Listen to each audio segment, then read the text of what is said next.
മതങ്ങളുടെ ഒക്കെ ഒരു ഉദ്ദേശം എന്ന് പറയുന്നത് മനുഷ്യനെ ദൈവത്തെങ്കിലേക്ക് അടുപ്പിക്കുക എന്നുള്ളതാണ്.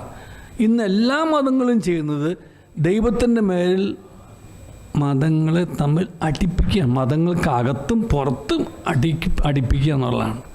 അടുപ്പിക്കൽ മാറി അടുപ്പിക്കലാണ് ഇപ്പോൾ നടക്കുന്നത്. അതാണ് ഈ ജീർണത.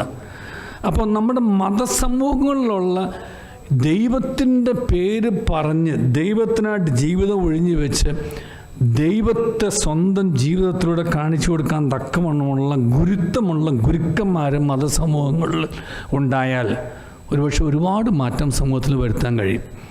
ഇന്ന് മതങ്ങൾ സമൂഹത്തിൽ സൃഷ്ടിക്കുന്ന ജീർണത വളരെ വിലപനീയമാണ് എന്നും കൂടെ പറഞ്ഞുകൊള്ളട്ടെ. പ്രത്യേകിച്ച് ഞാൻ ഉൾപ്പെടുന്ന നമ്മുടെ കോടതികളിൽ പരിശോധിച്ച് അറിയാൻ പറ്റും.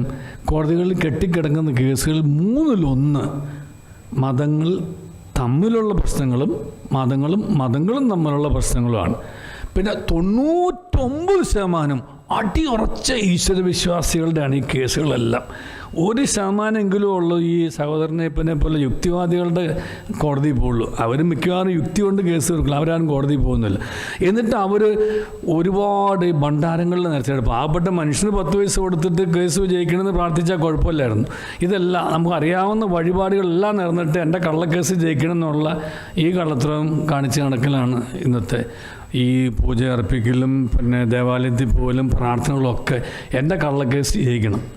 അപ്പം ധർമ്മം കർമ്മമായിരുന്നൊരു കാലഘട്ടം മാറിയിട്ട് ഇന്ന് കർമ്മം ഒരുമാതിരി ധർമ്മമായിട്ട് കൊണ്ടുമാറിക്കൊണ്ടിരിക്കുകയാണ്. അതാണ് പ്രശ്നം.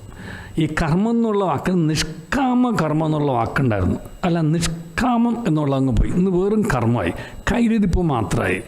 മനസ്സിലിരിപ്പ് നന്നാവാതെ കയ്യിലിരിപ്പ് നന്നാവില്ല.